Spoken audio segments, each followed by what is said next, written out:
Hello again. We are continuing our discussion of linear equations by talking about percent of change. So let's define some things again. I'll give you the term and the definition. Percent of change is the ratio of the change in an amount to the original amount, and we're expressing that as a percent. So you'll see that when you have a discount at a store or population goes up by a certain percent, that kind of thing. Okay, so a percent of increase would be if the percent of change is higher, or if something is growing, and a percent of decrease, you'd see that when something is decreasing in value. Kind of obvious, but we'll go through some definitions of each of those.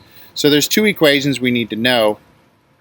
First, we need to find the amount of the change, and that's just a subtraction. We're going to take the new and we're going to subtract the old from it, and that will represent our change. So to calculate the percent of change, I take that change, divide it by the old, and multiply it by 100%. That gets it from a decimal to a percent.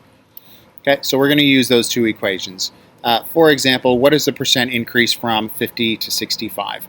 So 50 is the old, 65 is the new. If I want to figure out how much that changed, I subtract them and I get 15. Now sometimes your change is negative, and that's okay. That means that you've got a percent decrease instead of increase. So the percent change is going to be the change, which is 15, divided by the old, which is 50. And I'm going to multiply that by 100% so that it is not a decimal, it's actually a percent, and that will be 30%. So 50 to 65, that's a 30% increase. All right, so let's say I have the price of a house, and it decreased from $355,000 to $338,000. What is the percent decrease?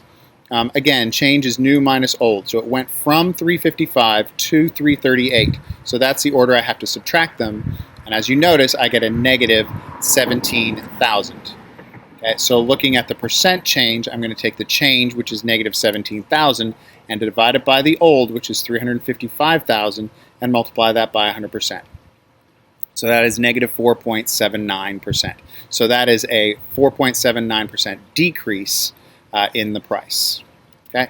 And I want you to notice that we say a 4.79% decrease because that already applies the negative. We would never say a negative 4.79% decrease.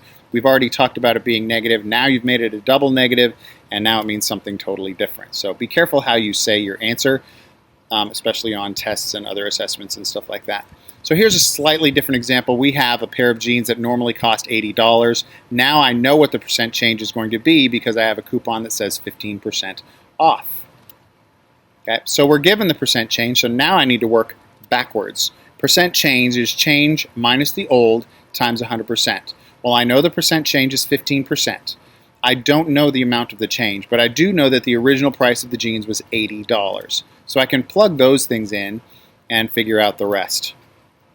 So if I multiply both sides by 80, since the right-hand side is being divided by 80, and if I divide by 100%, because the right-hand side is being multiplied by 100%, this is what it looks like.